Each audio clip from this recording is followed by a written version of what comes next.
Assalamualaikum warahmatullahi wabarakatuh. Bismillah, alhamdulillah, wassalatu wassalamu ala rasulillah Sayyidina Muhammad bin Abdillah wa ala alihi wa ashabihi wa mawalah.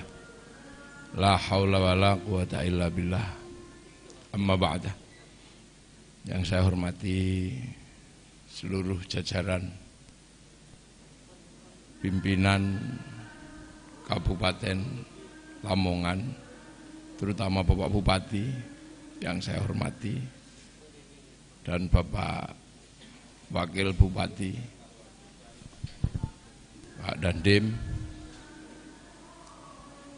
Terlihat ini Ketua DPRD sekaligus Pak Amin Husni yang merupakan sesepuh PMII di Jawa Timur dan nasional.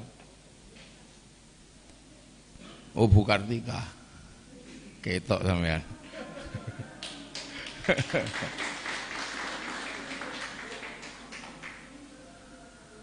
Ini rakyat.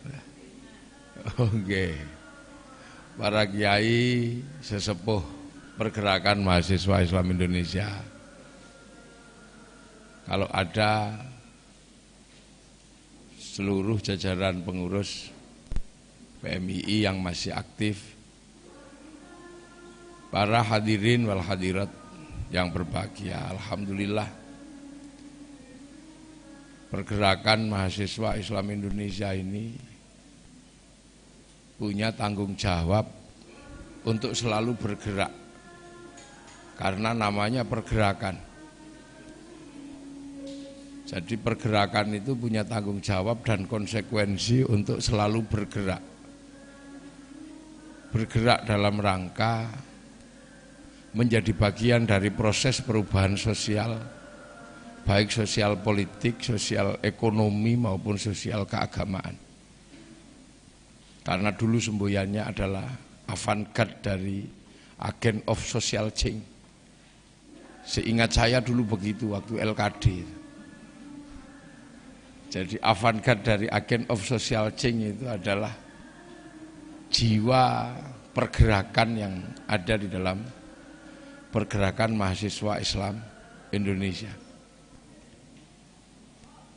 Dan dilihat dari pencapaian beberapa kader PMII terlihat masih sangat bergerak. Terbukti dengan banyaknya kader-kader PMII yang masuk dalam jajaran proses perubahan bangsa dan negara dengan skalanya masing-masing, baik skala nasional maupun skala lokal. Dalam kancah internasional juga ada beberapa kader. Cuman yang agak miris ini yang mahasiswa. Jadi pergerakan yang miris itu yang mahasiswa. Karena apa? Di beberapa perguruan tinggi mahasiswa ini berubah menjadi siswa. Dan ini butuh sebuah kebijakan dan keberanian yang luar biasa. Karena perubahan dari mahasiswa menjadi siswa ini adalah sesuatu yang cukup menjadi problem tersendiri bagi orang-orang pergerakan. Yang namanya mahasiswa itu adalah sebuah konsep di mana yang maha itu memang tidak bisa lagi diatur dengan yang bukan sesama yang maha. Jadi mahasiswa ini agak miris juga. Kenapa? Karena tiba-tiba mahasiswa harus mengerjakan diktat-diktat yang dulunya adalah pekerjaan siswa. Mencatat kembali, mulai masuk harus dengan 75%, itu kan siswa.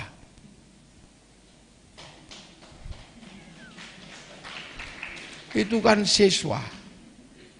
Yang harus menunjukkan absennya itu siswa.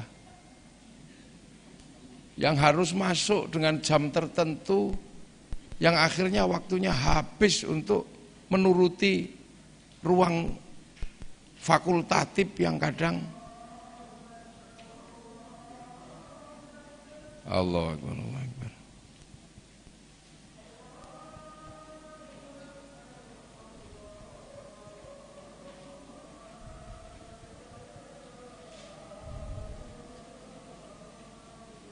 Allahu Akbar, Allahu Akbar.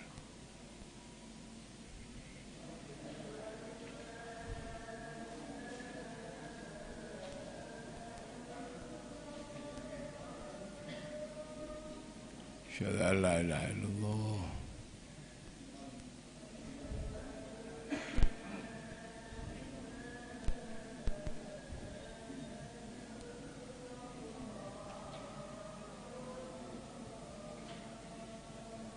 Asyhadu an la ilaha illallah.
La haula wala quwwata illa billah.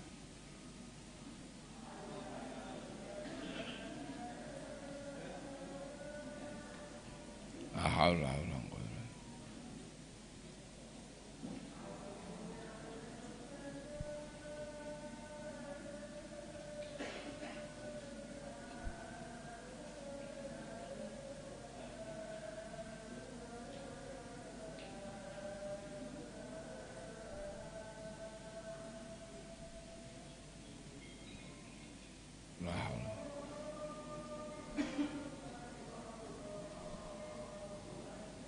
Allahu Akbar, Allahu Akbar.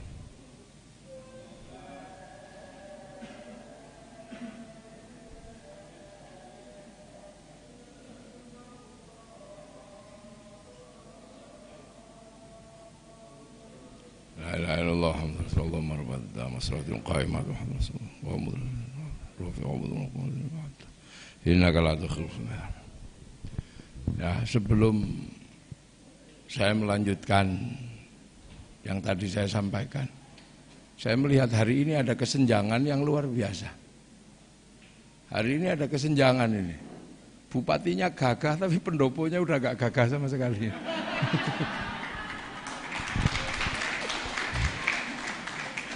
Ini bupatinya gagah, visioner tapi tidak didukung oleh pendopo yang gak visioner ini sudah. Ini sudah enggak. Ini lebih besar joglo saya daripada pendopo ini. Ini kayaknya Pak Ketua DPR harus mulai membicarakan dengan yang berkepentingan ini untuk ini dirubah lah, masuk pendopo jelek begini.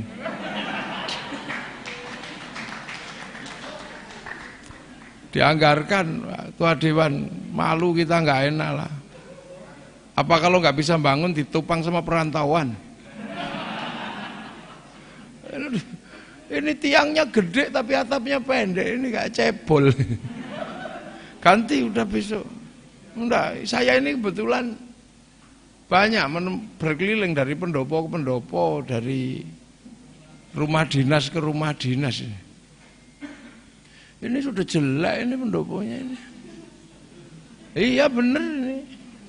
Udah nggak layak ini. Yang bagus Lamongan itu. Lamongan Laskar Jokoti, laskarnya Jokoti kira pendoponya kayak begini. Nah kalau lampu gantungnya sih masih bagus, itu enggak apa-apa. Ini udah jelek Pak Bupati, nggak enak saya. Nanti akan saya foto nih. Tak kirim pendopo yang udah nggak layak.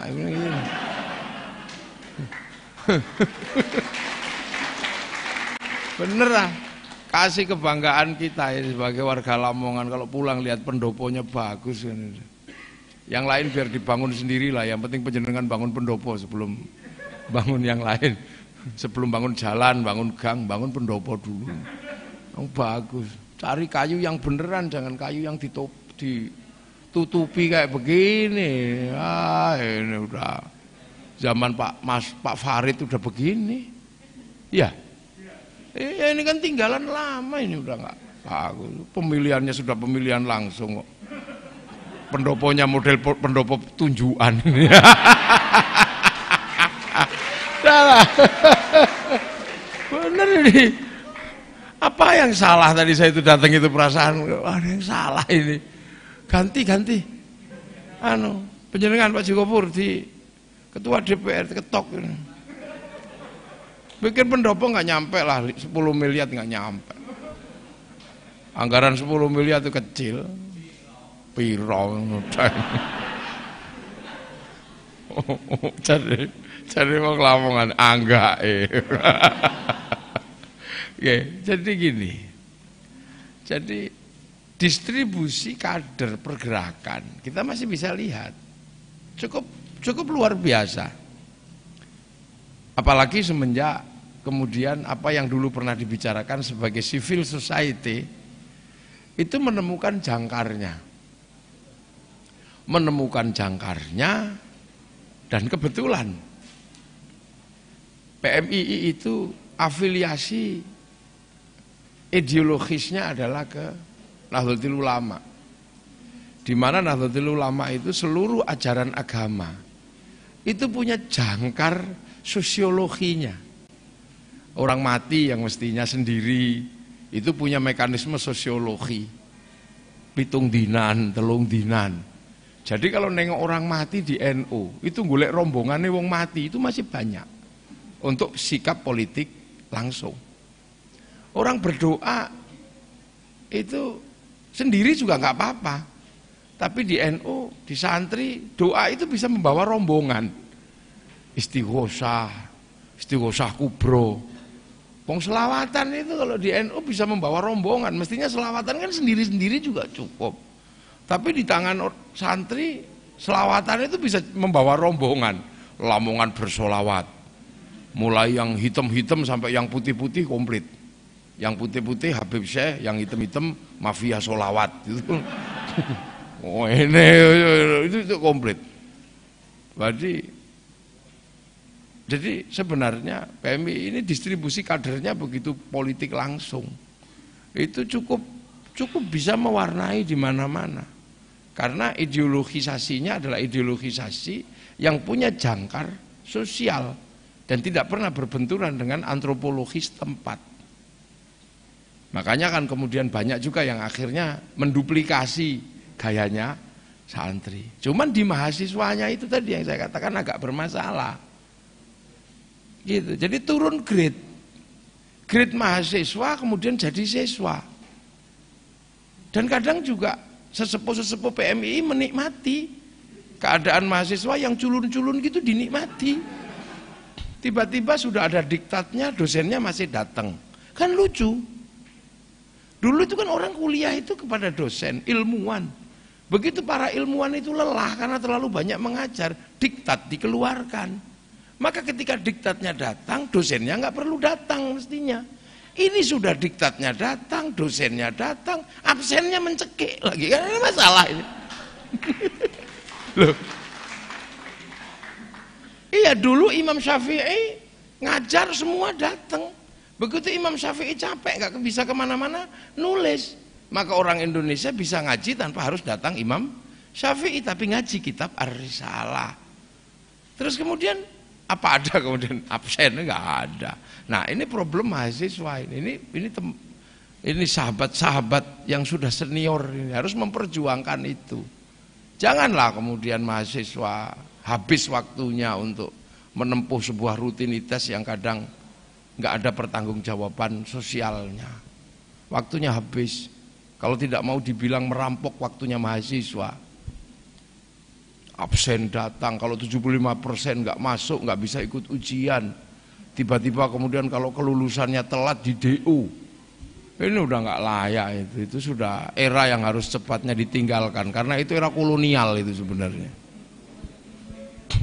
Itu era kolonial. Ini mungkin ada juga di sini yang presiden mahasiswa ada presiden mahasiswanya masih ada. Ini yang mahasiswa masih ada di sini? Mahasiswanya masih ada? Nah itu perjuangkan.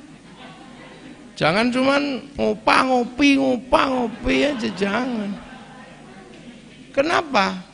Karena problem dunia ini sedang bergeser ke titik yang luar biasa. Dunia ini sedang bergeser. Apapun yang selama ini kita pahami tentang sesuatu yang konvensional dihabisi di era milenial ini. Milenial scaling everything, dia nggak peduli. Berapa yang sudah dibunuh oleh milenial? Yang dulu sangat fakultatif. Sekolahan wartawan sangat fakultatif dan dia butuh disiplin yang sangat ketat. Di era milenial, sampai ini saya ketemu wartawan nih. Nggak ketemu sudah wartawannya ada di mana, percetakan korannya ada di mana. Nggak ada.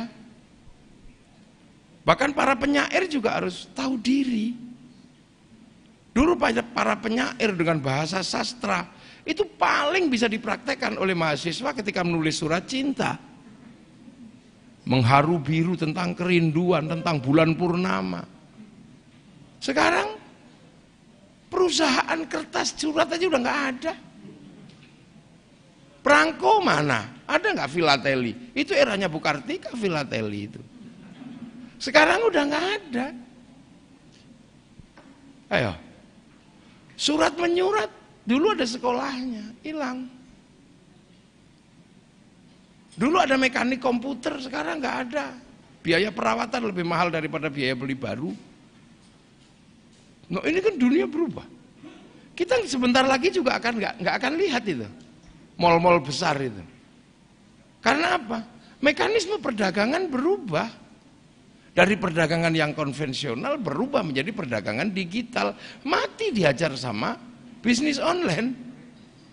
Jadi kalau sampean masih berbicara tentang akuntansi konvensional, itu udah kuno dan ketinggalan. Fakultas ekonominya mesti ditutup itu.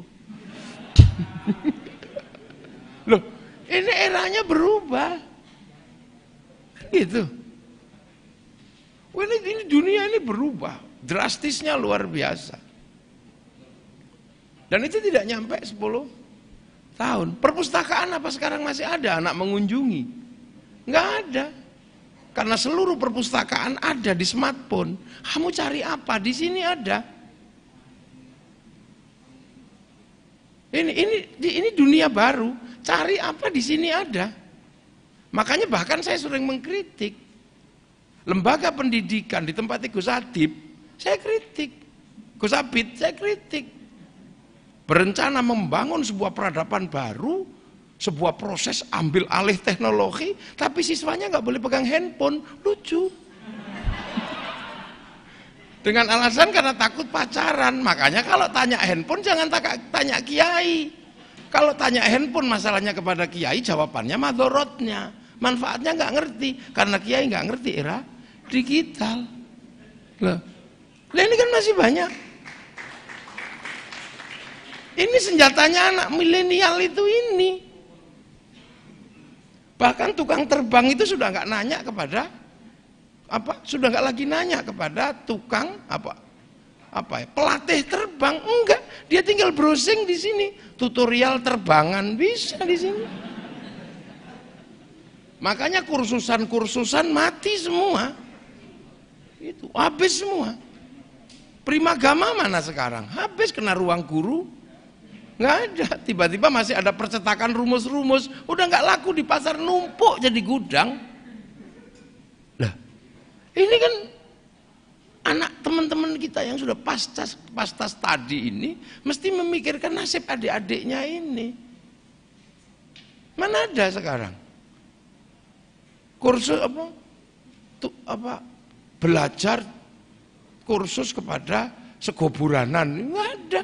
Bahkan tutorial gawe segoburanan itu ada di sini. Kita cari apa ada di sini? Hotel-hotel yang masih konvensional nggak laku karena orang bisa berkomunikasi langsung dengan Oyo, dengan Red Doors, dia bisa komunikasi. Perusahaan-perusahaan souvenir habis, gitu. Batik Lamongan nggak ada lagi ditumpuk-tumpuk di pasar, online. Saya kemarin membutuhkan hampir berapa ribu batik Lamongan, nggak perlu saya datang ke Lamongan, saya kontak, tiba-tiba kemudian datang 1 truk, udah selesai. Terus marketingnya siapa? Ya marketingnya ya di sini nih. Lah kasihan kan Gus Abid kalau kemudian siswanya yang dihadapkan kepada dunia baru tidak boleh pegang handphone. Alasan takut kalau pacaran. Nah kan ini. Nah kalau kemudian siswa dilarang pacaran, ya jangan berharap siswa ada sekolah penerusnya karena beranaknya menjadi lambat.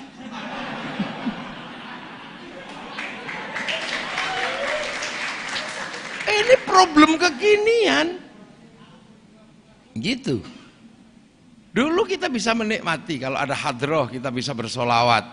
Sekarang kita di dalam kamar bisa bersolawat, tinggal pilih, tinggal kemudian di bluetooth kepada audio tertentu suaranya.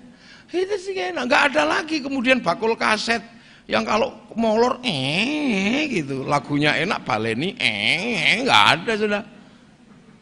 Ini belum ini. Coba tukang foto keliling sampean masih ketemu? Nggak ada tukang foto keliling. Artinya apa? Sekolahan broadcast juga menjadi bermasalah, nggak ada. Dan itu sebentar lagi juga yang akan kena tantangan besar ya pesantren juga akan kena tantangannya. Bisa jadi pesantren itu nanti online. Ya bisa. Hanya problem mengatasi innama yakhsyallaha min ibadihil ulama, itu aja yang paling susah. Menghadirkan yakhsyallah menjadi mas'ulnya ulama lah, itu yang agak susah. Mencetak sabar, mencetak ikhlas, itu yang angel.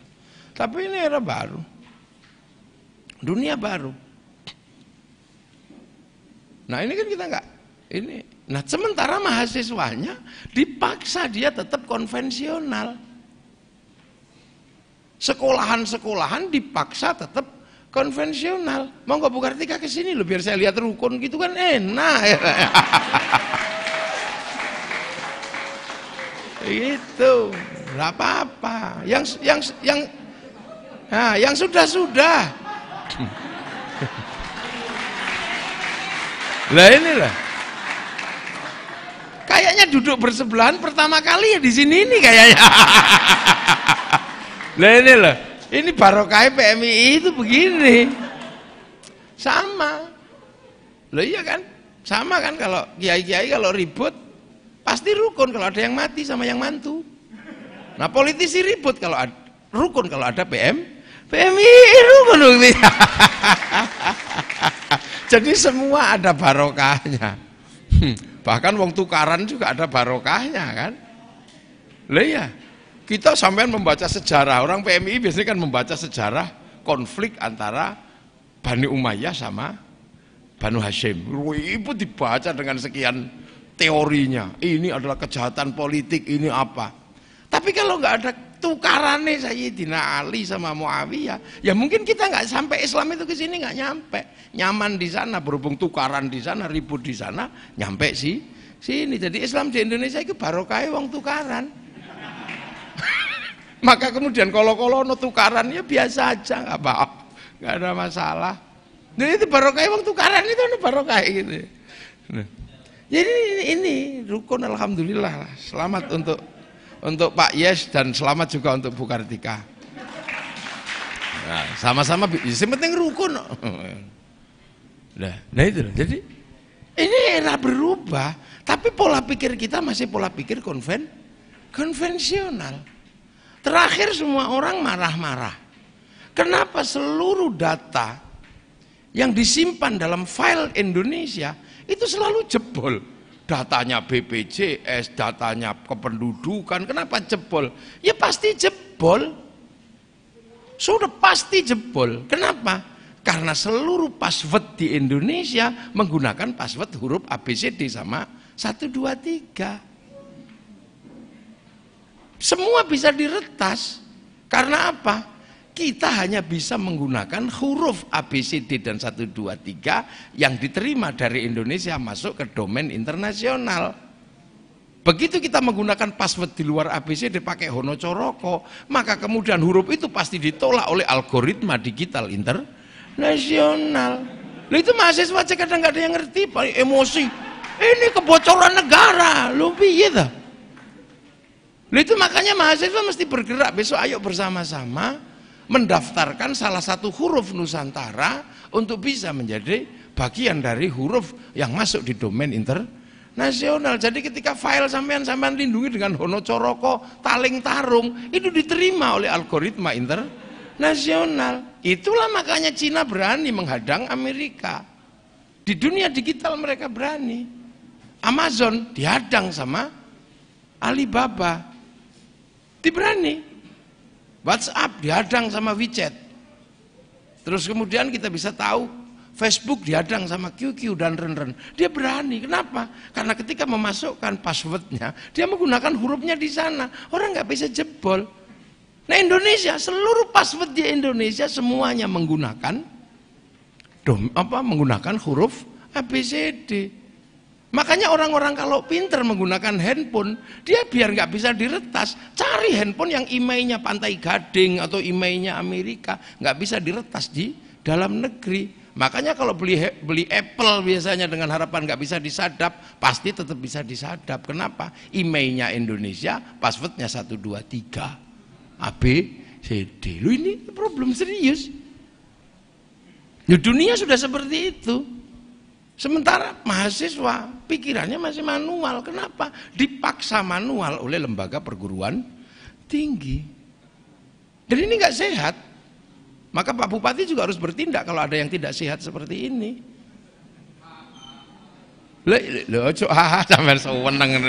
Harus bertindak. Tapi ya setelah memperbaiki pendopo tentunya.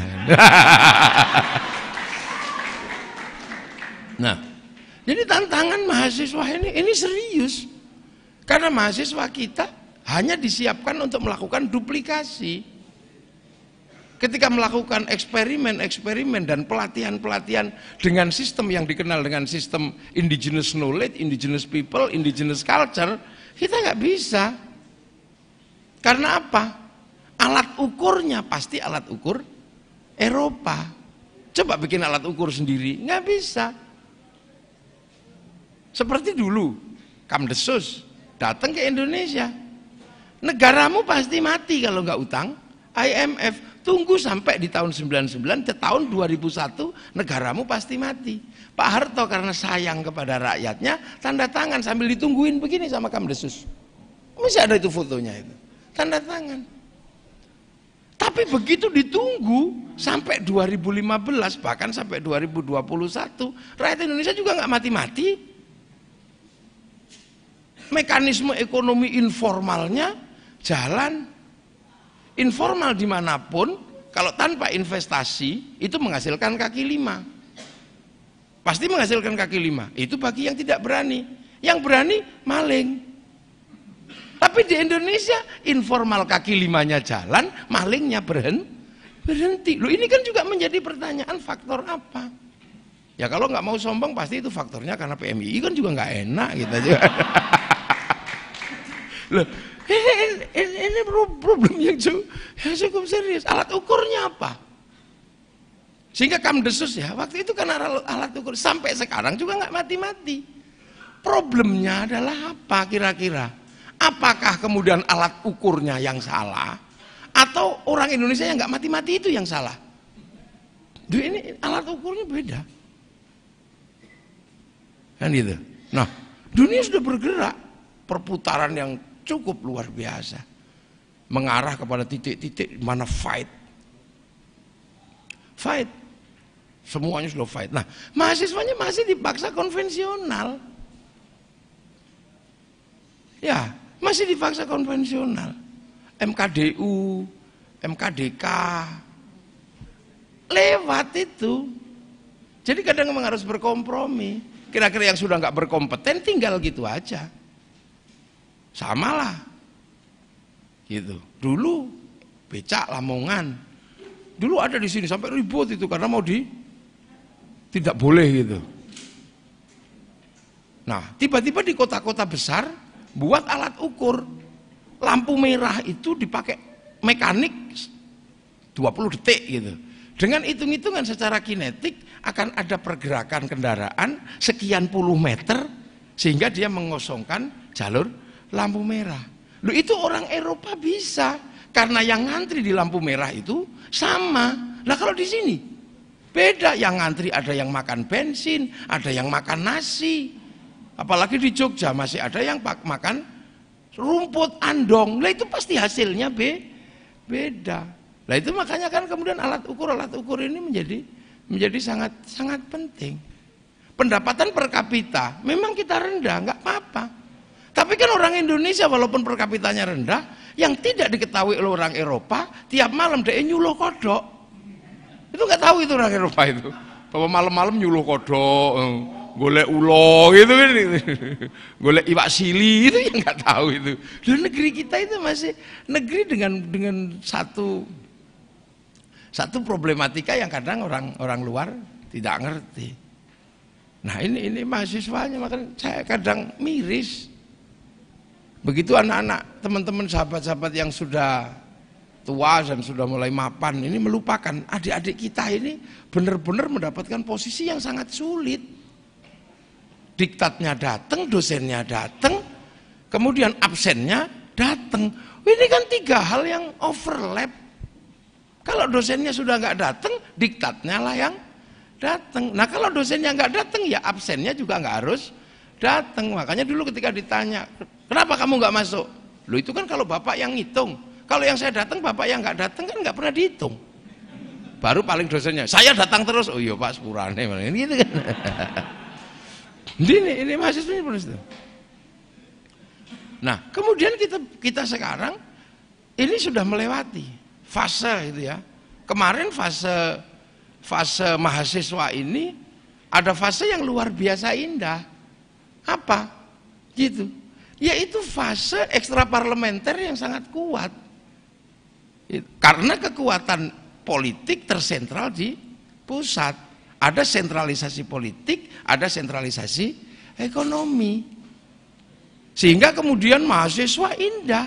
Gerakan-gerakan ekstraparlementer, fist of fist bahkan bisa sama negara. Bahkan bawa bukunya Pram aja sudah jadi aktivis dulu.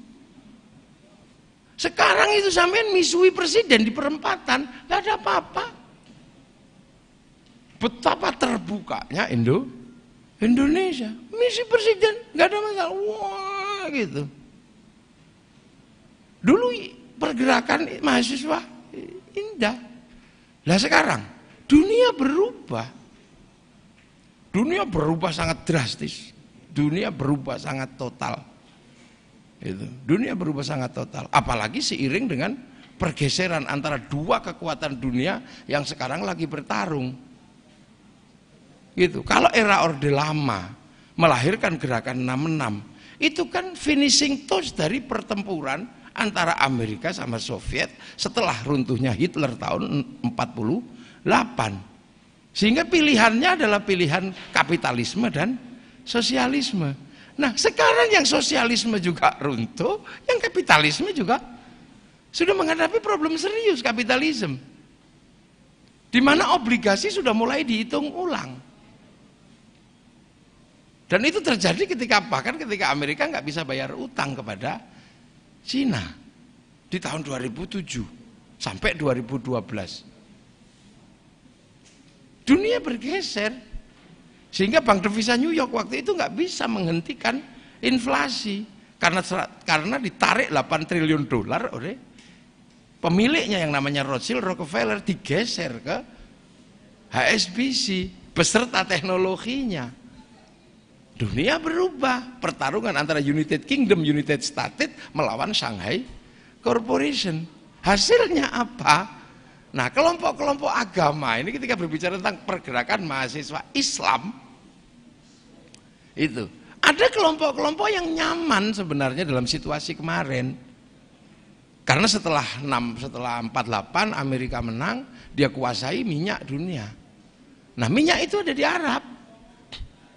Nah, semenjak munculnya nation state ada di Arab, dia nggak bisa ngambil karena dilindungi oleh negaranya masing-masing. Maka negara ini kan harus dijebol. Gitu. Nah, alat menjebol negara, alat menjebol nation state adalah konstruksi yang lebih mendasar dari yang dipahami oleh sebuah nation state. Pakailah yang namanya khilafah dan berhasil jebol semua. Sehingga kemudian beberapa kelompok menikmati itu. Hanya terakhir kemudian yang paling parah adalah ketika minyak sudah keluar dan gerakan khilafah minyaknya keluar, ISIS nggak bisa jual. Kenapa ISIS nggak bisa jual? Karena negara-negara pembeli minyak nggak mau beli karena itu minyak ilegal. Akhirnya Turki pinter, tak jualin lah gitu kan. Karena kamu kan adikku, kamu juniorku. Kami dulu juga khilafah jilid 1. Nah, ISIS ini bodoh-bodoh percaya, dijual lah kepada yang jualin Turki. Jadi Turki itu bilang kami khilafah jilid 1 itu karena mau jualan minyaknya. ISIS itu yang ditolak oleh perdagangan minyak internasional. Nah, celakanya orang Indonesia ikut-ikutan minta dianggap bagian dari Turki. Jejak khilafah, kami juga Turki Utsmani. Lu urusanmu apa? Kalau Turki itu jualan minyak, lah ini urusanmu apa? Tiba-tiba minta diakui sebagai bagian dari Turki, yang akhirnya kemudian minyak itu nggak bisa jalan karena diroket sama Rusia.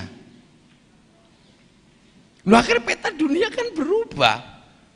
Akhirnya kemudian konsorsium Shanghai Corporation berani ngadepi itu.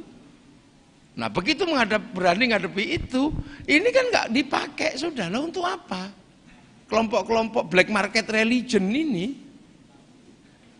Nah, ini kan black market pasar gelap agama ini sepi akhirnya, nggak ada order, nggak kepake.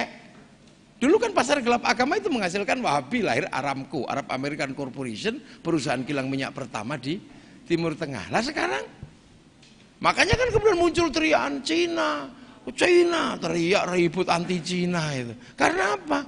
Ini mulai kehilangan pasar dan Cina nggak terlalu peduli dengan kelompok agama. Karena Cina punya sejarah yang panjang tentang agama.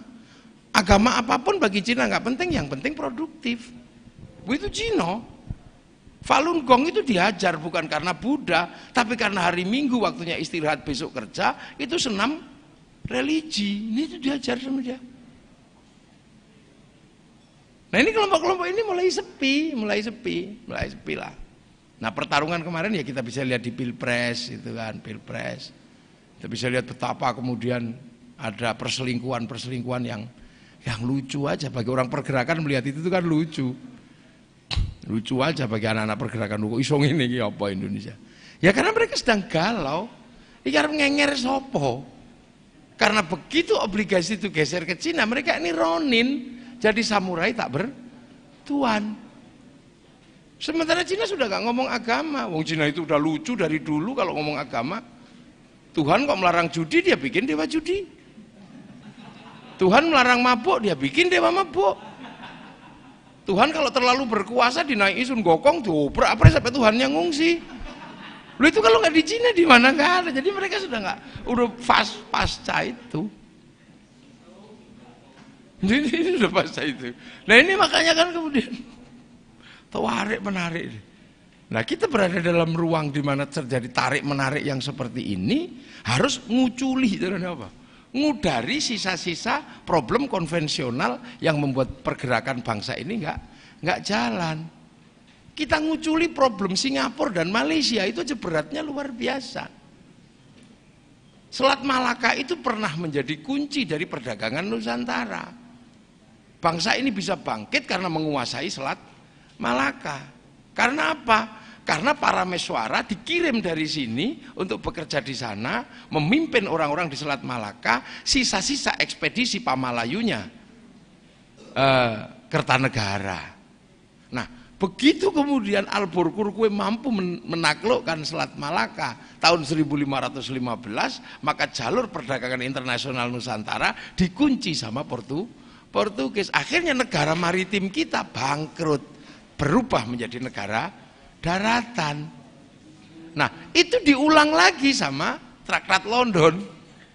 Traktat London ketika kemudian sekitar tahun 1870-an, sana masuk Inggris, kita masuk Belanda. Semenjak itu seluruh produk yang masuk ke dalam negeri harus melalui Selat Malaka. Dan itu bertahun-tahun cukainya jalan. Sampai akhirnya kemudian negara Inggris sebagai mboknya persemakmuran, dia memberikan ketidakwarasan kepada kawasan Nusantara. Ketidakwarasan apa? Ketidakwarasan pergeseran waktu. Di mana Singapura dan Malaysia dikasih 1 jam lebih awal dari jam Jakarta. Artinya apa? Bursa efeknya buka 1 jam lebih awal daripada bursa Jakarta. Sehingga saham yang baik habis di Singapura dan Malaysia, yang jelek-jelek baru masuk bursa efek Jakarta. Persis kayak ibu-ibu pergi ke pasar kesiangan. Nguculi itu aja beratnya luar biasa. Pak Harto pengen melepas itu. Ini sekaligus biar Pak Yes ini dengar. Karena nggak tertutup kemungkinan bisa jadi gubernur Jawa Timur juga nggak tertutup kemungkinan kan? Ini, loh karena saya pernah ngurus itu. Ini jelek-jelek gini pernah ngurus yang begitu-begitu, jadi makin saya paham. Makanya dulu daripada nggak bisa dibongkar, akhirnya ada beberapa lambung kapal dibolongi itu pakai linggis. Akhirnya kemudian beberapa kapal nggak jadi bersandar di Singapura dan Malaysia. Nah, Pak Harto pernah membuka pelabuhan Sabang. Gitu. Pelabuhan Sabang dibuka, tapi kan kemudian nggak jalan. Karena apa? Kontraktornya nggak tahu gimana tiba-tiba nggak menjalankan. Padahal maunya ketika dibangun direct langsung ke Jakarta, tidak melalui selat. Dicoba pelabuhan di Otorita Batam, di demo setiap hari. Pembiayaannya Allahu a'lam, sampai akhirnya perusahaannya minggat ke Myanmar, minggat ke Thailand mana. Nah, Thailand nggak tahan kan? Dengan situasi seperti itu, maka dia membuka terusan kera, dia gali terusan kera itu. 2025 kira-kira jatuh ketika tembus. Tapi ujungnya sudah dihadang sama Abu Sayyaf. Jadi nanti persis kayak Somalia itu, juga orang juga malas lewat situ. Nah, Indonesia itu di semenanjungnya tumbuh kelompok-kelompok radikal. Orang juga berdagang nggak nyaman. Tetap aja ke Singapura dan Malaysia karena di situ ada Genting Hilen sama Sentosa. Wih, sampai anak adik-adik mahasiswa, jadi sopo ngerti sesuatu sing di DPR itu mulai bisa dipahamkan tentang genealogi politik Nusantara. Loh, kita membenahi itu aja luar biasa sulitnya hari ini. Sementara yang di sini teriak-teriak itu negara goblok karena apa? Nggak bisa menjamin devisa. Loh, enggak usah lambemu itu gitu. Ini problem negara. Itu jangan kayak kemarin itu masalah haji terus tiba-tiba bengok-bengok kayak gitu itu lucu-lucu. Emang duit gaji nggak diaudit sama BPK setiap tahun? Itu. Loh, yang kayak begitu kita ini kadang ada orang-orang yang sudah dianggap pinter tapi menyesatkan. Karena apa? Tiba-tiba terus sifat berhadapan dengan negaranya ini. Nah, sementara pada saat yang sama ini tantangannya luar biasa besar ke depan. Makanya kemudian ketika kena corona, seluruh sistem konvensional mati semua. Nah, tiba-tiba di sini responnya beda. Corona ini adalah Yahudi, karena Yahudi pengen menghancurkan Islam. Lurusannya apa? Sing tutup itu bukan cuma Masjidil Haram, bahkan tembok ratapan juga tutup. Vatikan juga tutup. Gereja sampai sekarang juga belum ada pengajian. Emang yang nggak boleh itu sholawatan tok. Ini sama ini dunia sama. Tiba-tiba kemudian konspiratif. Ini corona pekerjaan Yahudi. Ini pekerjaan Cina. Makanya setelah itu Cina jualan vaksin. Ya sudah, kalau kamu nggak mau divaksin nggak apa-apa. Tak kasih hadiah umroh. Yakin kalau kamu nggak mau divaksin, tak kasih hadiah umroh. Karena kalau kamu umroh mesti divaksin. Loh, ini problem dunia.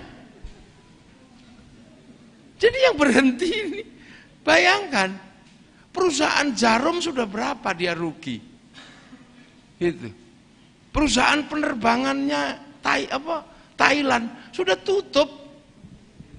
Thai Airline itu udah kukut, udah bangkrut. Kenapa? Karena dia sangat buru-buru. Tiba-tiba kemudian begitu ada isu corona, dia tutup bandara, mati. Untung Indonesia waktu itu pelan-pelan. Bali yang langsung tutup, habis sekarang. Untung Jogja nggak begitu dulu, pelan-pelan, masih ada rombongan datang, masih hidup roda ekonominya. Karena nggak kebayang, dipikir corona ini 3 wulan. Padahal saya kira meh 2 tahun juga belum selesai. Karena apa? Corona ini finishing touch dari peradaban milenial. Finishing touch-nya aja sebenarnya. Karena apa? Apa yang dibutuhkan oleh corona sudah disiapkan oleh teknologi. Corona melarang berhubungan, teknologi sudah menyiapkan lama. Sampai kalau jalan kemana-mana masih bertanya orang, enggak, pakai Google Map. Sampai kalau mau beli sesuatu masih tanya ke warung, enggak, online, Grab. Sampai mau baca koran masih ke mading, enggak. Sudah social distansi dalam baca koran, sudah tinggal lihat internet. Ini dunia baru. Pacaran sampai masih ketemu malam minggu, enggak, video call. Sampai sak dengkul-dengkulnya di video. Loh, ini era baru kok. Ini era baru dan teknologi sudah siap semua. Jadi ketika Allah menurunkan ada corona, sebenarnya manusianya sudah siap, cuman ngeyel, itu aja. Manusia udah benar-benar siap. Jadi manusia bukannya gak siap, ini alasan tok. Kan gitu. Alasan tok, manusia udah siap lama. Kena corona di 2020 ini sudah siap semenjak hampir 10 tahun yang lalu. Ketika social distansi sudah mulai pelan-pelan dilakukan oleh teknologi. Ayo, sampean riyoyo 10 tahun yang lalu masih datang ke kiai. Udah enggak. Paling mohon maaf lahir batin. Ora salaman wesan. Begitu tidak boleh salaman sama kiai. Kenapa? Padahal wis 10 tahun kepungkur kamu enggak pernah salaman sama kiai. Karena lewat WA, lewat SMS, bahkan kiai ini di video call. Ya, kita dengan orang tua udah cukup lama, orang tua di kampung nggak ketemu. Kenapa? Video call, terus transfer antar rekening, udah cukup lama. Tiba-tiba begitu mudik ra oleh, padahal biasanya mudik anak, mboten Bu, napa? Tesih kata gawean. Loh ini kan sudah cukup lama. Bayangkan anak orang tua ke pondok ngirim uang, sudah lama nggak ada, wong wesel juga sudah nggak ada, udah transfer.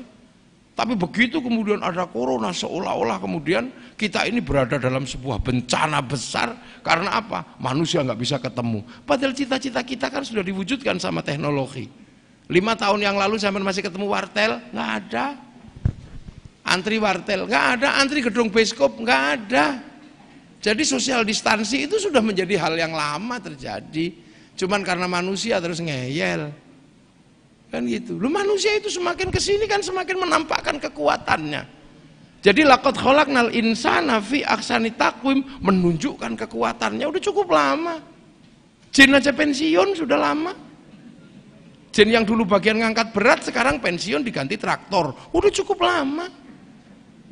Jin yang bagian nyari orang barang hilang gitu, mirror on the world, itu udah cukup lama, nggak berguna dia, kalah sama CCTV. Ilmunya Banser itu lama sudah nggak berguna. Ilmu nempiling orang semaput itu udah nggak berguna lama, karena sekarang nempiling orang itu 60 juta. Ini sudah lama sebenarnya. Dulu betapa rindunya orang dengan Ka'bah. Sudah semenjak 10 tahun yang lalu siaran langsung di Masjidil Haram bisa kita lihat, oh itu tuh. Jadi kita ini sudah cukup lama. Kerinduan sudah hilang itu sudah cukup lama. Dulu kalau zaman kami rindu itu serius, karena nggak ketemu. Ada surat, ada apa, mengharu biru, itu dulu kerinduan kami.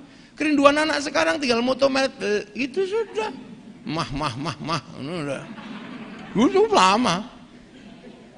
Koran mati sudah cukup lama.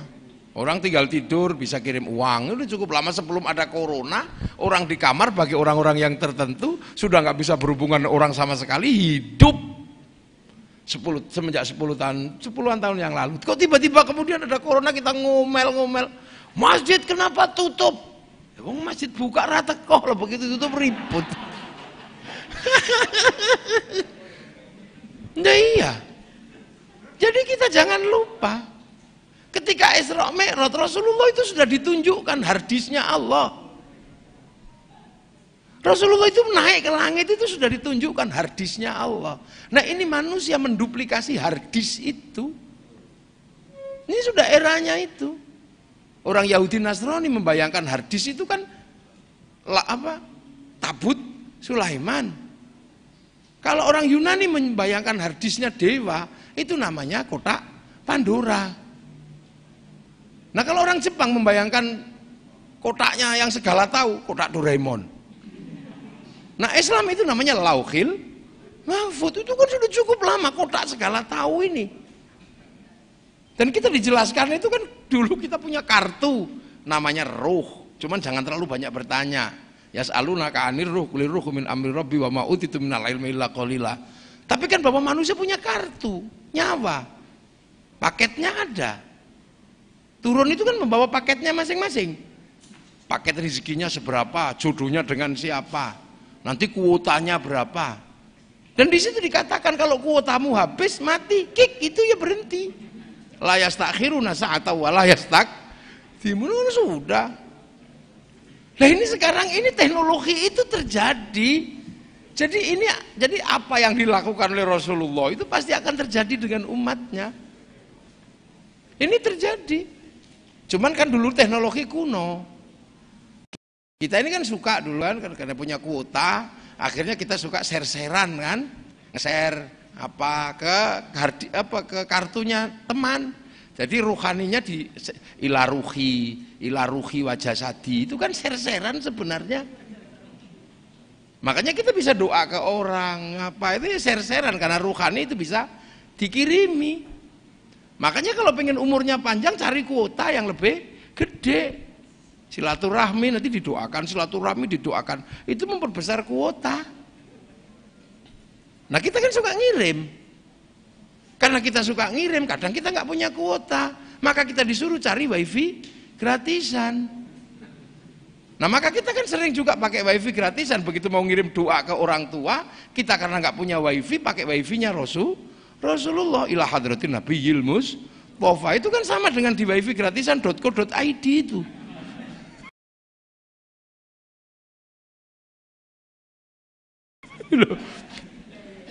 Lah ya kan?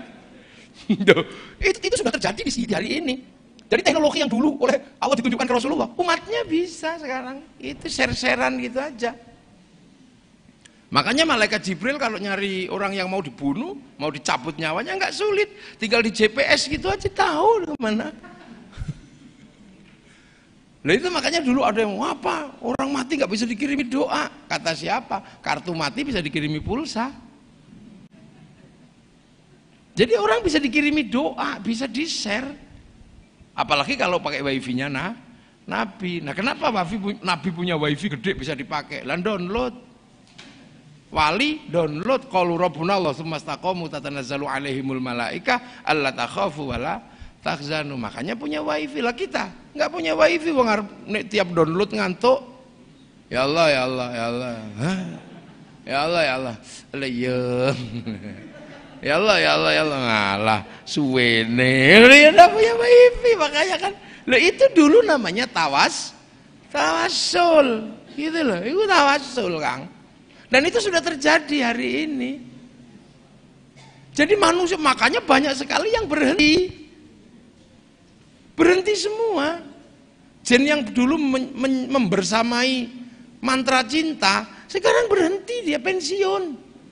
Karena jatuh cinta itu cukup dengan Honda Jazz. Iya, sepeda ontel karo Honda Jazz berhenti, nggak ada lagi di pohon besar. Sona mata kaji haji jaran goyang tahu, nggak ada. Udah lewat fase itu.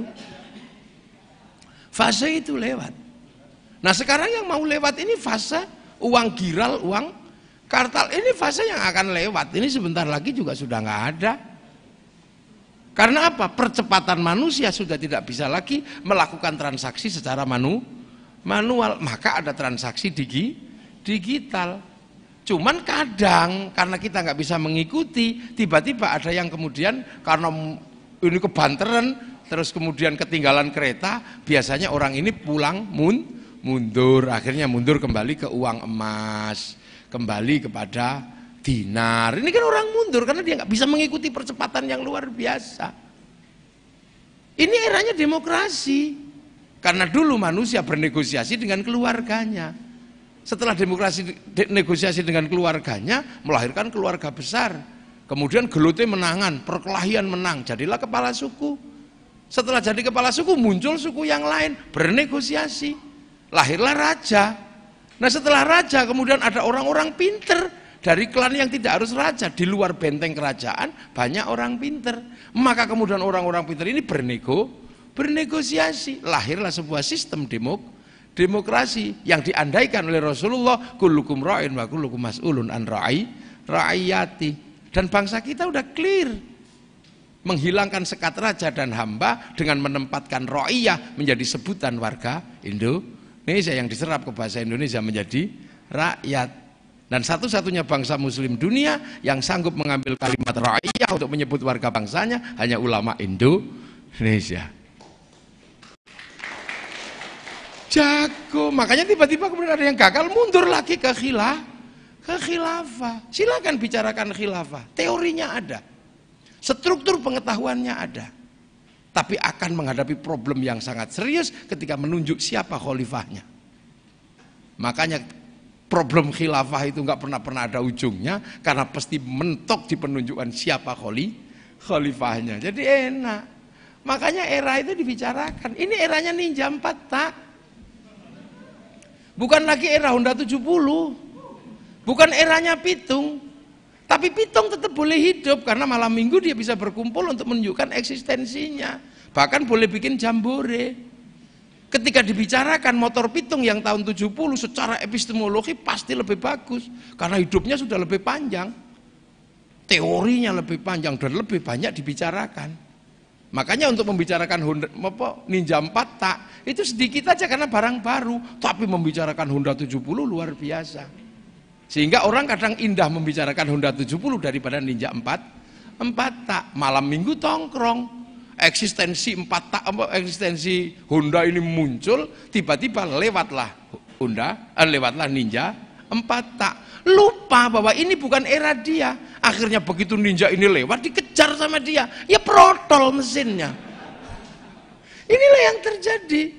ISIS protol, Ikhwanul Muslimin protol, Hizbut Tahrir protol, DITII protol. Loh ini kan ini eranya. Orang nggak bisa lepas. Kemarin indah membicarakan pasca kegagalan obligasi di beberapa negara, bahkan kemudian ada moratorium penundaan pembayaran utang di beberapa negara, tiba-tiba kemudian orang berbicara tentang emas. Indah membicarakan emas, sampai di Depok muncul orang yang mau bikin alat tukar emas dan dunia memprovokasi karena beberapa perusahaan yang gagal di obligasi, dia punya investasi di penambangan emas. Tapi lagi senang-senangnya membicarakan emas, tiba-tiba diganggu. Apa? Ditemukan gunung emas di Kongo. Atek mereka langsung kek gitu. Diajar sama gunung emas. Lah kalau gunung itu sudah emas, terus emas yang nambang gunanya untuk apa? Seperti uang itu berharga karena masih sedikit. Coba kalau ada hujan uang, ya nggak laku. Dan orang lupa bahwa Mansa Musa pernah dari Mali membawa 60.000 penduduknya mikul emas ke arah Makkah dan dibagi-bagi di tengah jalan bongkahan-bongkahan emas. Sekarang nggak ada lagi ngomong emas, Antam turun. Ini dunia itu percepatannya kayak gitu sudah. Nah kita masih manual, dinar, bank haram. Akhirnya kita berdosa pelan-pelan. Begitu bank haram, sementara kehidupan kekinian nggak bisa meninggalkan bank. Kita mau pergi haji apa mau pilotnya nerima uang 40 juta? Ya nggak mau, pasti harus lewat bank. Kita baca Quran, percetakan Quran pasti utang bank dulu sebelum dibeli oleh negara. Jadi mengharamkan bank itu membuat dosa pelan-pelan. sama dengan mengharamkan rokok. Begitu rokok diharamkan, ya pasti dosa pelan-pelan. Kenapa? Karena cukai rokok itu masuk ke APBN. 175 triliun setiap tahun masuk APBN. Untuk apa? Bangun jalan. Maka orang yang mengharamkan rokok dosa lewat jalannya pemerintah. Loh, ini kan jadi konsekuensi ini yang tidak bisa. Kita pengen bahwa darah itu bersih dari daging. Akhirnya kita punya niatan membersihkan darah dari daging. Begitu dicuci dagingnya, darahnya masih ada, haram semua. Fikih itu sudah berbicara begitu. Jadi jangan kita. Ini makanya ikut kiai aja le. Ngerokok sampean? Iya. Nah kenapa ngerokok? Kalau nggak ngerokok mumet. Oh, ya wes wajib. Kenapa kamu nggak ngerokok? Nek ngerokok malah mumet kiai. Makruh. Ya sudah. Benar. Loh, ini problem dunia. Yahudi tiba-tiba kemudian kita diharamkan sama sekali berhubungan dengan orang Yahudi. Ya kamu pergi haji silakan berenang. Karena Boeing maupun Airbus itu investasi terbesarnya sahamnya orang Yahudi, punyanya Rothschild Rockefeller, keluarga Yahudi terkaya yang meminjamkan uangnya untuk bank devisa New York yang berkantor di Wall Street Amerika. Lu nggak bisa gitu. Ini dunia baru. Kita nggak ketemu Cina deh hari ini, tapi kipas anginnya datang Mas Pion. Kita nggak ketemu Jepang hari ini, make-nya yang datang. Bahkan mungkin Cina datang di masker kita masing-masing itu datang dia. Datang di serban kita, datang di peci haji kita. Wah, ini kan dunia internasional. Bahkan di terbang kita itu hadir orang Cina di situ, paku pinesnya. Loh, ini dunia baru. Makanya Rasulullah dulu nggak gitu-gitu amat gitu loh. Ya menggadaikan baju perangnya gitu kan. Jadi pergerakan Islamnya itu sesuatunya sudah seperti itu. Indonesia menghadapi persilangan yang luar biasa. Kita kadang masih membayangkan Amerika dan Eropa. Lah Amerika dan Eropa itu kelahi.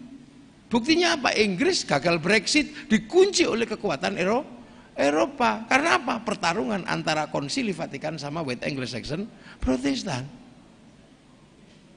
Lah makanya kayak Filistin apa itu ya ribut. Karena banyak yang menunggu kerusuhan di Filistin. Ada agama yang menunggu kerusuhan di Filistin. Karena kalau itu rusuh kemudian apa? Salah satu anunya turun, tokoh agamanya turun untuk membenarkan ajarannya. Itu kalau di Filistin, menganulir yang lain. Kemudian muncul Gog Magog, setelah Gog Magog muncul Lucifer dibunuh oleh dia. Nah kalau di Islam, kemudian membayangkan kerusuhan itu di Syam. Kalau rusuh di Syam, itu adalah tandanya alamatus sa'ah. Kalau yang tadi tanda Armageddon, ini alamatus sa'ah. Maka Nabi Isa tuh turun membenarkan dan menganulir yang lain. Setelah itu Ya'juj Ma'juj. Kemudian ada namanya apa? Dajjal. Terus dibunuh.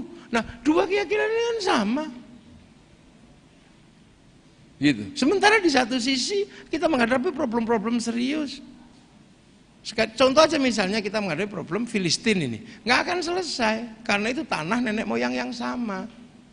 Sementara orang Yahudi punya pengalaman mati sudah berkali-kali. Ada Fir'aun mati, ada Namrud mati, ada Nebukadnezar dimatiin juga, diboyong sampai ke Eropa. Begitu di Eropa dia memberikan pelajaran kepada orang Eropanya pinter, dia dibunuh juga sama orang Eropa. Konflik antara Yahudi Arya sama Yahudi Semit dalam peristiwa Hitler. Akhirnya dia pulang lagi, dipulangkan oleh Inggris. Akhirnya kan mikir, bagaimana bisa hidup di padang pasir. Akhirnya mereka bersepakat, kita hidup di sini, kita kasih negara kita namanya Israel, dengan harapan nggak dikutuk sama pengikut agama yang lain. Karena apa? Islam juga sungkan sama Israel, Nasrani juga sungkan sama Israel karena Israel itu nama Nabi Yakub yang punya anak 12. Tahu dia. Makanya kita kalau Israel, nggak boleh, wong itu Nabi Yakub. Dia tahu itu. Makanya dia bangun, dia tata itu. Bagaimana dia hidup biar nggak hilang lagi bangsanya. Dia hidup di gurun-gurun itu. Sementara yang Palestina masalah. Pasca kemerdekaan nggak bisa merapikan pasukan kemerdekaan. Indonesia begitu habis perang kemerdekaan dirapikan sama TNI. Dirapikan oleh TNI. Yang kiri, yang kanan harus masuk ke TNI. Untuk urusan pertahanan, urusan keamanan, kemudian bikin Polri. Sampai akhirnya Pak Harto bikin asas tunggal Pancasila. Jadi Pak Harto visioner. Gitu. Pak Harto itu visioner. Makanya kita pernah guyonan tentang Pak Harto dulu. Sama Gus Dur guyonan.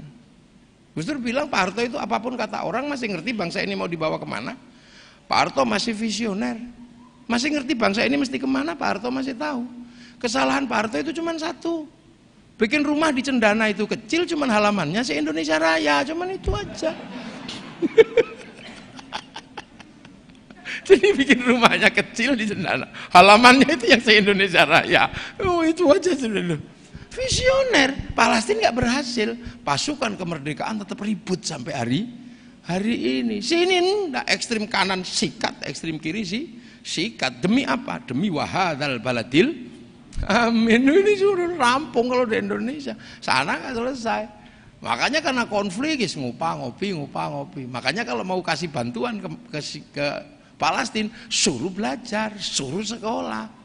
Bila perlu kalau mau lari dari sekolah tungguin pakai bedil gini sama. Kayak orang Cina di Uighur itu. Uighur itu kan dulu suku dari Turki. Ketika sistem nomaden berjalan, dia kemana-mana suka-suka diajak. Akhirnya kemudian tiba-tiba ketika nation state Cina terbentuk, dia berada di Cina. Lah tapi gaya hidupnya bukan gaya Cina. Gayanya gaya Turki. Masihan, gaya sana. Ya susah. Sementara kemudian kalau gaya itu tidak produktif, setiap tahun menjadi beban ketika musim dingin. Agar gak jadi beban, dibikin BLK untuk pelatihan. Tapi karena memang tradisinya bukan tradisi belajar, akhirnya sama Cina ditungguin pakai bedil. Nah, akhirnya kemudian dieksploitasi di seluruh dunia bahwa itu adalah penindasan terhadap agama. Dan di sini ramenya luar biasa. Loh, itu loh. Jadi belum lihat bir bintang sudah mabuk lihat iklannya. Ini susah ya. Itu jadi. Jadi kita ini mengalami sama. Di kawasan timur juga sama. Ada suku-suku yang memang harus dilatih. Suku misalnya suku Bajo gitu di laut itu kan, ya suku Bajo. Itu kan dibikinkan rumah, dibikin sekolah. Ya susah, memang adatnya adalah adat laut. Dibikinkan rumah ya kosong rumahnya. Gitu kan. Sama seperti orang Lamongan. Itu kaki lima itu kalau di sana warungnya bersih. Tapi proses masaknya wah layung gitu. Kenapa? Ya terbiasa di sini apa-apa dibuang kali. Nah, begitu di Jakarta apa-apa dibuang ke tempat sampah ya. Mereka kadang masih harus berlatih. Kan enak. Orang dari kampung di Lamongan hatu gitu enak. Hatu gitu. Begitu masuk ke mobil kadang masih hatu, masih ngerokok gitu. Anggap sak donya asbak. Ngono. Lah ini kan sama. Itu sama kayak sampean orang kayak Cak Narto itu kan. Itu kan orang pedalaman. Tekwir. Iya gitu. Gagak kalau ketemu artis-artis, tapi tetap itu orang kuno. Saya bisa membuktikan.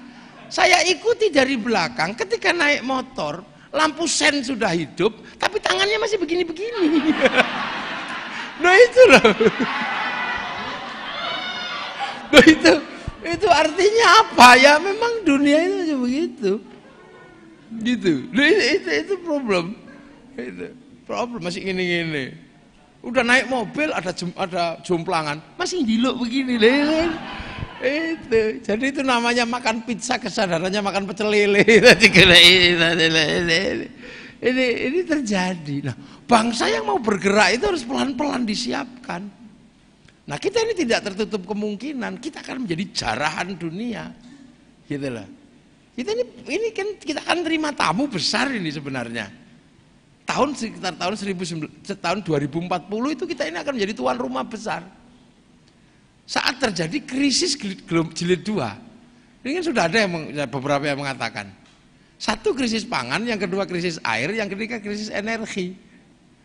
Nah, Indonesia selamat itu, pangan beraneka macam lah, ada gembili, ono porang, ono uwi, ono suwak, ono tales, paling banyak. Indonesia itu aneka ragamnya paling banyak, bahkan genderuwo paling banyak itu di Indonesia. Kalau sana zombie gitu. Dan kita akan tahu nanti akan ketemu. Baru bangsa lain akan bernegosiasi. Ketika kita kemudian mereka, loh Kok punya? Mereka kan nggak ngerti. Dipikir kisah cinta itu hanya miliknya orang Eropa, Romeo Juliet. Dipikir itu cuma punyanya orang Cina sampai Engtai. Dipikir kisah cinta legendaris itu cuma punyanya orang Arab, Kais dan Laila. Mereka nggak pernah ngerti bahwa di sini ada kisah cinta namanya Ande-Ande. Belum tahu mereka. Taunya mereka itu orang kuat itu adalah Samson. Dia nggak tahu di sini ada Bantung Bondowoso. Dia taunya bahwa yang namanya ibu tiri yang kejam itu hanya orang Eropa dalam kisah Cinderella. Dia nggak ngerti kalau di sini ada bawang putih, bawang merah. Nah nanti itu tahu semua itu nanti. Makanya bangsa ini mulai harus dibicarakan, mulai diceritakan apa yang selama ini nggak tersampaikan, mumpung medianya banyak. Dipikir hanya kura-kura ninja binatang bisa ngopong. Di sini juga punya kancil nyolong timun, ada lengkap. Gitu. Makanya bangsa Amerika ketika menyongsong perubahannya, seluruh yang tersembunyi dia ceritakan. Dia ceritakan semua lewat film koboi. Itu berapa puluh tahun dia menceritakan Amerika itu. Dia ceritakan Amerika dan persiapan Amerika sampai film terorisme, sampai terakhir film kiamat itu. Berapa lama? Tiba-tiba ketika dia sedang bercerita tentang bangsanya, ditekan sama Cina. Begitu ditekan sama Cina, dia nggak mau kalah. Bikin American Shaolin, bikin American Kungfu. Lagi bercerita, ditekan sama Jepang, dia bikin American Samurai, dia bikin American American Ninja. Bahkan ninja terakhir akhirnya diklaim oleh Amerika karena namanya adalah Tom Cruise dari Hollywood. Itu terjadi. Ketika dia lagi bercerita tentang bangsanya, tahu-tahu gagal di Vietnam. Dia bongkar, dia konstruksi bahwa bangsanya nggak bisa kalah. Pakai film Rambo 1 sampai 6. Bangsa Amerika, Cina, dibangkitkan sampai sinetron ular putih itu berseri, Sun Gokong berseri. Orang nggak boleh melupakan bahwa kami juga punya sejarah. Akhirnya kemudian Malaysia yang nggak punya sejarah terlalu besar, dia kecil-kecil diceritakan. Tapi masa depan bangsanya dipersiapkan agar tidak terjadi rasisme. Serahkan kembali sama si Upin dan si Ipin. Agar gak ribut dengan anak-anak India sebagai salah satu pemilik sah negara Malaysia, kenalkan tokoh kecil namanya Jarjit. Agar gak ribut dengan anak-anak Cina, kenalkan Mei Mei. Agar gak ribut dengan anak Indonesia, kenalkan Susanti. Itu cara mereka.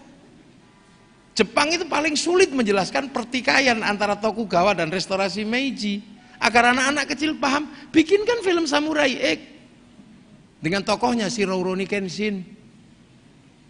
Loh, dipikir aku ora ngerti. Wong ikut tontonannya anakku. Loh, mereka cukup lama. Kita Kertanegara nggak ada yang tahu. Padahal Kertanegara itu satu-satunya penakluk yang mampu mengalahkan Mongolia. Baru kemudian di Mesir. Nah kemudian ada orang Mesir duluan. Wah Indonesia apa orang Mesir betul. Nah ini Indonya begitu. Nah kita nggak punya itu. Cina dia bikin Mulan itu menggunakan teknologi Hollywood. Mungkin nggak kemudian Pak Yes membuat cerita Joko Tingkir tapi yang suruh kerja orang Hollywood. Jadi mereka kemudian perangkatnya cukup, pasarnya lengkap. Lah kalau digarap secara lokal ya tetap aja orang lokal yang melihat. Duh ini kan problem kebangsaan. Semua mesti itu. Ini teknologi modern. Amerika gagal membayar obligasi, dia bikin film Kiamat 2012. Iya, ketika pergeseran teknologi dari Amerika ke Cina, dia nggak bisa tahan, dia bikin namanya Mortal Engine. Ketika Amerika harus menyerahkan diri kepada Cina nggak apa-apa, tapi diolok-olok dengan bikin film The Forbidden Kingdom, di mana yang nganter tongkat Sun Gokong adalah anak Amerika kelahiran Meksiko. Itu. Jadi kalau kamu pengen selamat kerjasama dengan orang Amerika Latin. Itu kan ketoprak modern itu. Itu dulu begitu. Perang 10 November ada ludruknya, Joko Sambang. Itu kan ini opera modern. Broadway itu didirikan dulu untuk menyindir seluruh problem Eropa. Bahkan Charlie Chaplin itu berdiri secara khusus untuk menduplikasi Hitler. Nah ini kita sekarang yang gitu-gitu juga sudah lupa. Kita punya segalanya, maka urusan makan pasti orang kesini. Krisis air cukup berlimpah, Lamongan betul banjir. Krisis energi tinggal pilih. Kalau orang krisis energi tinggal pilih. Kalau energi yang dibutuhkan adalah energi panas bumi, kita negeri cincin api. Kalau energi yang dibutuhkan adalah angin, kita pantai terpanjang dunia. Kalau energi yang dibutuhkan adalah matahari, kita cukup punya 3 waktu. Jadi bangsa ini sebenarnya stabil dan kuat.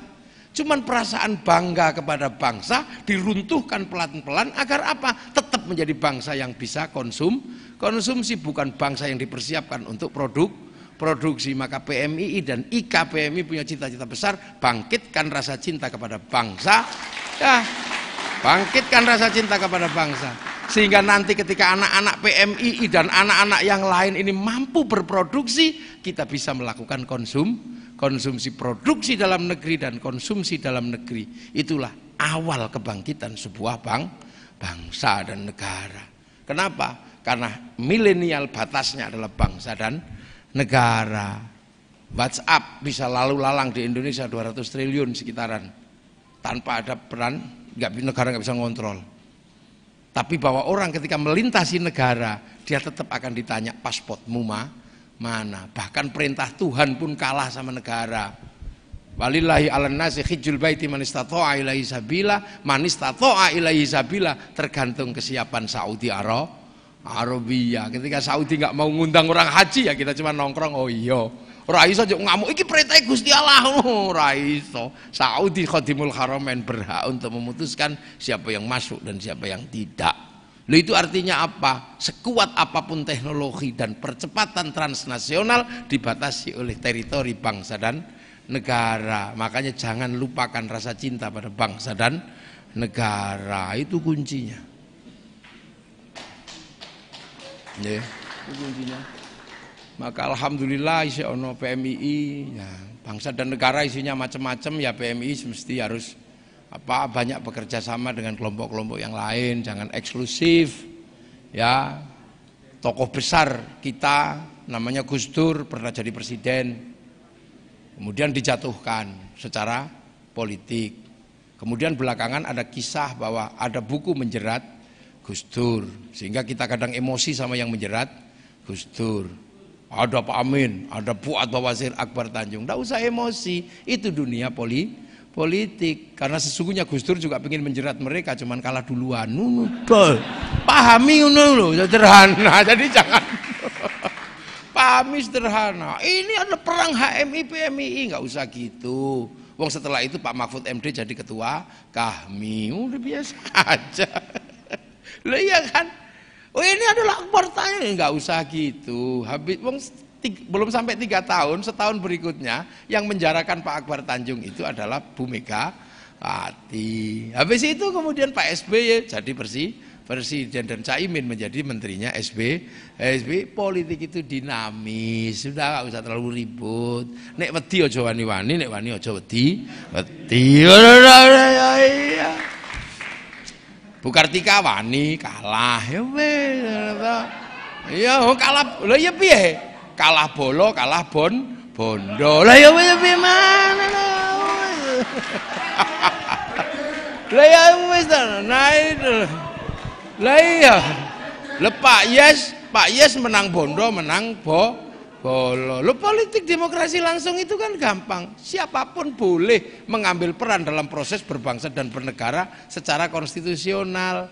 Kan gitu. Kalau punya temen, ajaklah temen. Kalau nggak punya temen, tuku, ngono wangi. Wes itu, iya. Cuman namanya diganti, ya namanya diganti. Nek nuku uang biasa, uang bensin. Jangan money politik, uang bensin. Iya kalau diberikan ke masjid sumbangan. Nah kalau diterima kiai bisyarah. Loh, itu kehidupan real di Indonesia. Kenapa? Karena pilpres itu kelanjutan pilkades. Mbiyen pilkades itu pasti beleh sapi, ngekei sarung. Lah pilkada juga sama, nggak ada masalah. Kalau Pak Yes bisa garap jalan, ya garap lah. Dene kok wis digarap ra dipilih gedhu ana meneh ora apa-apa. Politik itu dinamisnya luar biasa. Anak pergerakan harus tahu itu. Harus ngerti itu anak pergerakan. Pahami konsepnya, kemudian jalankan prakteknya. Jembarno hatimu le, jembarno, nggih sing jembar. Pokoke sing jembar gitu ya, politik itu begitu.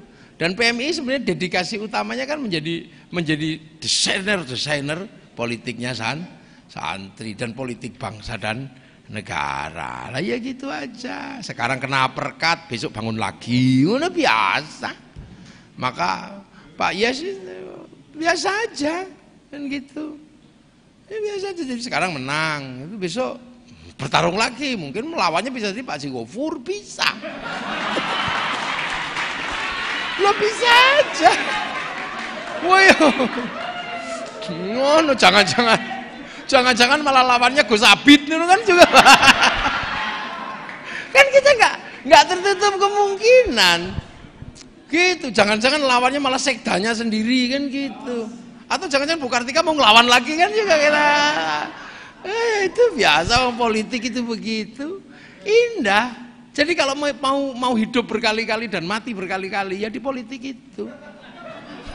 Kalau orang sekali mati di politik kok terus mati ya berarti bukan politisi. Ya wis jangan lihat kan gitu. Dulu kita diajari gitu. Jadi wong pinter itu, orang pinter itu kalahnya sama orang cerdik. Gitu. Nah orang cerdik itu kalahnya sama orang nekat. Nah cuman itu aja. Lah di Indonesia ditambahi wong nekat kalah karo wong bejo lah, kuwi angel. Itu bejo. Sementara saat ini niku bejo niku wis rapate disenengi. Orang kita lebih suka laki. Padahal artinya laki itu ya bejo. Jenenge Fauzan, ya bejo padha mau. Ya, alhamdulillah loh kita ini anak-anak muda yang dulu paling suka ngerusui bupati, begitu tua-tua disambut sama bupati. Semua yang hadir di sini itu pasti pernah khutbah di depan situ pasti. Cuman Pak Bupati, kalau santri itu ada ruang yang luar biasa. Jadi ada tempat yang nggak bisa diinterupsi. Ada tempat yang nggak bisa diinterupsi. Bahkan nggak bisa diinterupsi juga nggak boleh nanya. Namanya khutbah Jumat. Jadi orator santri itu nggak akan pernah melanggar batas ini ya, kepantasan. Karena apa? Di forum tertinggi santri itu masih dikasih tongkat. Jadi ketika sudah tidak ada yang bisa olok-olok dan tidak bisa menghentikan, tetap aja dikasih tongkat. Jadi tetap ittaqullah karena baca teks itu kan itu. Tapi kalau yang sudah tongkat bid'ah itu tunggu aja nanti begitu tongkatnya nggak ada. Ayo Rono, itu. Nah, itu iya, makanya coba pertama-tama inspeksi masjid-masjid yang tidak ada tongkatnya. Itu dibatasi niku. Niku punya potensi untuk dipakai Jumat berjamaah untuk ini subuh itu pakai itu biasanya. Kenapa? Karena ini sebenarnya orang udah sekentek nakal. Jadi menggunakan agama untuk dorongan politik, residunya lebih berat.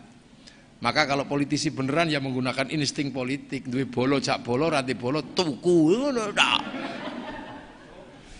Ojo konangan ngono tok. Lah ini dunia kita itu seperti itu. Lah itu makanya harus nyalon ya di duit ya. Yang golek duit, yang duit yang golek duit. Nanti kita nggak tahu ini siapa nanti lawannya Pak Yuronur ini, kita nggak ngerti. Jangan-jangan Gus Abid itu kan kita juga.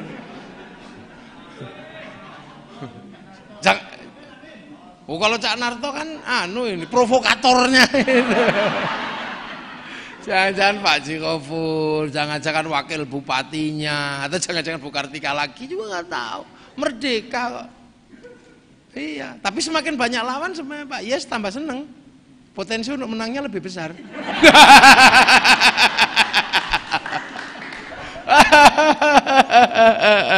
Sebenarnya problemnya kemarin itu Pak Yuronur itu nggak tahu penasihat politiknya siapa itu. Kok bisa memecah kekuatan lawan itu. Hebat. Pokoknya dandani pendopone ngisin-ngisini. Dandani Pak Yurono nih. Ya Allah. Dandani nggih. Dandani lho iki cah selawatan ngeten iki ya Allah gitu.